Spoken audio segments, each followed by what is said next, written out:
Diễm xin chào cô chú, anh chị, các bạn và các em. Diễm thấy bánh bò, bánh phát hay là bánh thuẫn thường mình rất là thích. Tại vì khi mà mình hấp xong bánh nở cánh ra rất là đẹp luôn. Để cúng ông bà tổ tiên cuối năm hay dịp đầu năm thì rất là hợp. Hôm nay Diễm chia sẻ thêm một công thức bánh thuẫn hay là bánh phát nữa mà mình dùng phương pháp hấp nha. Rất là nhanh, đơn giản và bánh mềm xốp lắm luôn. Cách làm như thế nào? Thì bây giờ mình cùng vào bếp làm món bánh thuẫn hấp với Diễm nha.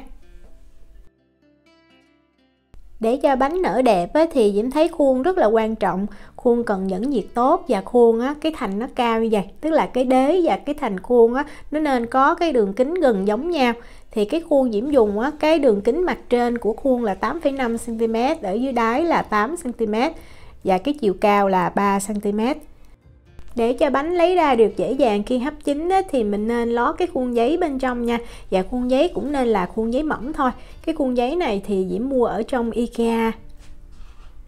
Để bánh nở tốt ngoài cái khuôn thì cái xửng hấp cũng rất là quan trọng. Như ở đây Diễm dùng cái xửng hấp tre và Diễm để một cái nồi bên dưới. Nếu mà mình hấp bình thường thì Diễm thấy cái này rất là tiện, rất là gọn luôn, nhà nào cũng dễ tìm.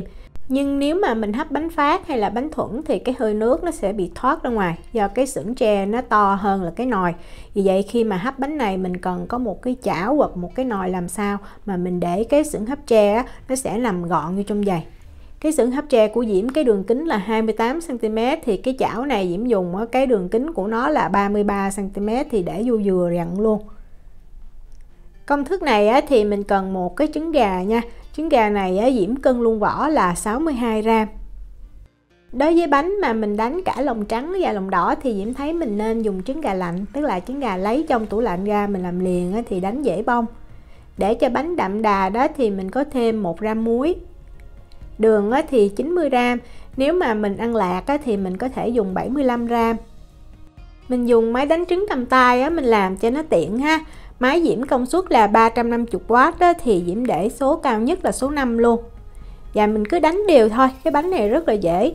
Mình đánh cho tới khi mình thấy cái hỗn hợp trứng này nó chuyển sang cái màu vàng nhạt, đặc và sệt. Đường thì không cần tan cũng được ha, tại vì cái lượng đường cũng hơi nhiều, trứng ít thì đường rất là khó tan.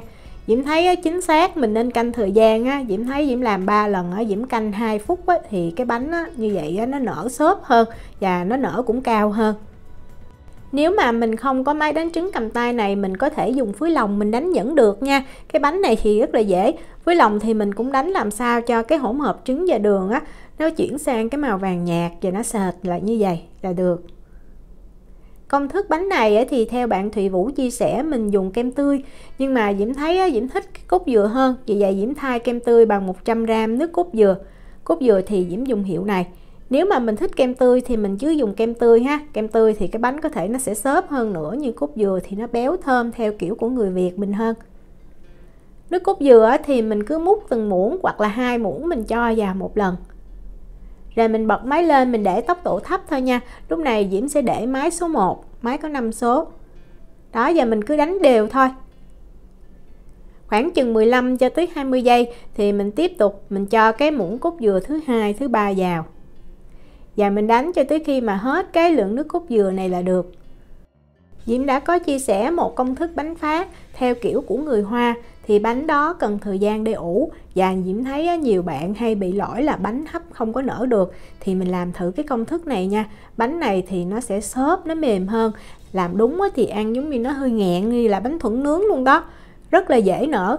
Bột nổi nếu mà hoạt động tốt nè, mình làm đúng, mình hấp đủ nhiệt thì cái bánh nó sẽ nở bung ra đẹp, mà mình không cần phải rạch hay là mình tạo rãnh trước để cho bánh nó bung.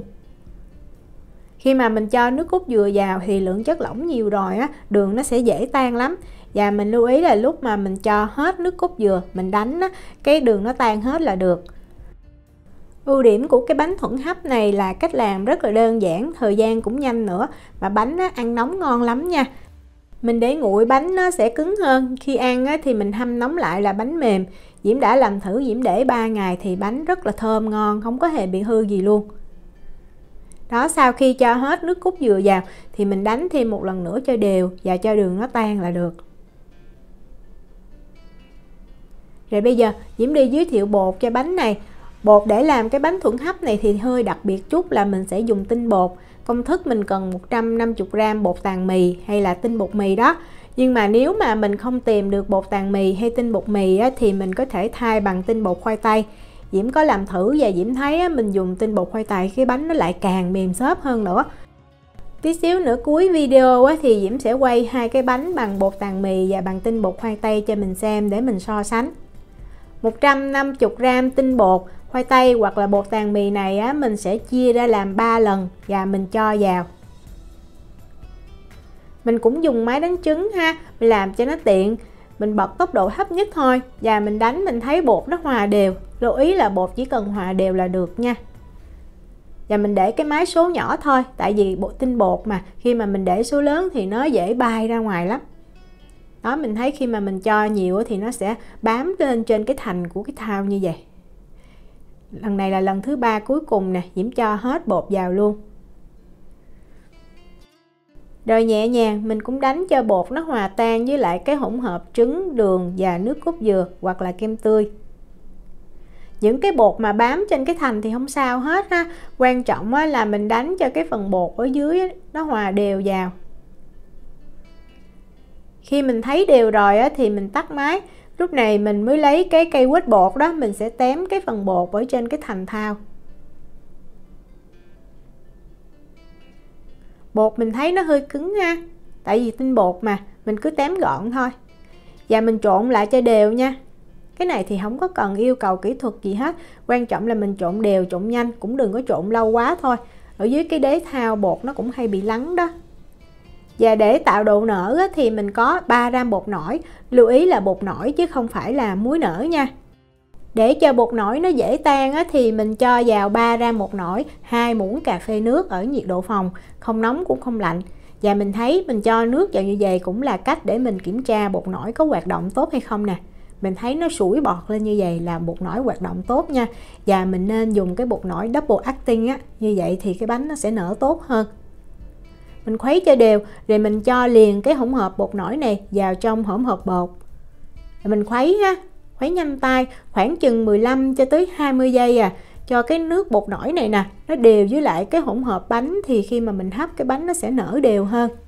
Và lúc mà mình làm bánh nó rất là nhanh, vì vậy mình bắt sẵn cái nồi nước nha.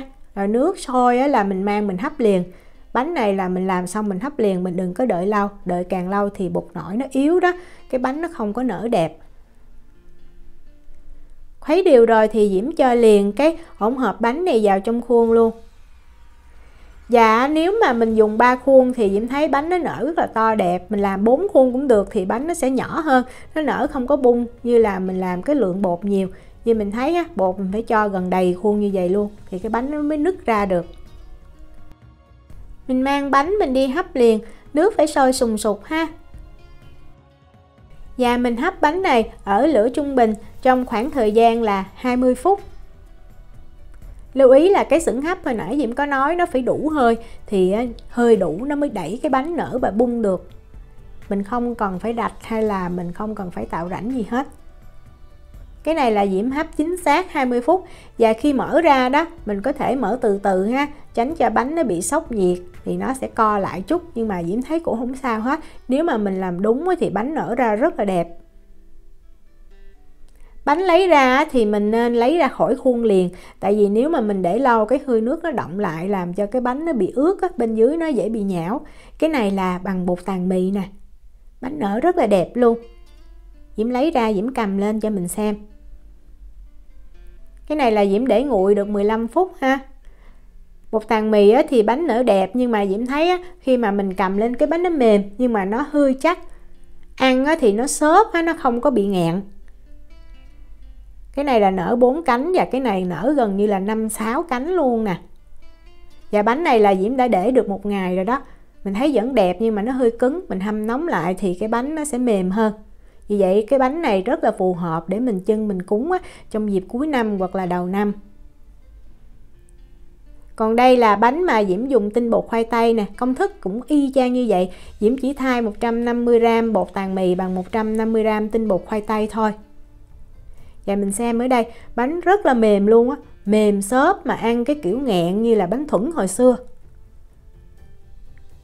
Đó, mình cầm mình bóp thì mình sẽ thấy được cái bánh nó đàn hồi thì nó mềm như thế nào. Rất là ngon. Vì vậy bột tàng mì cũng hơi khó kiếm đó. Nếu mà mình không tìm được bột tàng mì, mình cứ thay thế bằng tinh bột khoai tây thôi, ngon lắm. Mình xé ra thì mình sẽ thấy được cái độ mịn xốp của bánh. Bánh này nếu thích á, mình có thể pha thêm màu, nhưng mà Diễm thấy cái màu tự nhiên từ trứng màu vàng như vậy cũng rất là đẹp rồi. Diễm chúc cô chú, anh chị, các bạn và các em thành công với lại món bánh thuẫn hấp. Nếu mà có thắc mắc gì thì cứ để lại lời nhắn hoặc là gửi tin nhắn cho Diễm. Diễm cảm ơn sự quan tâm theo dõi video rất là nhiều. Hẹn gặp lại trong những video tiếp theo. Chào tạm biệt.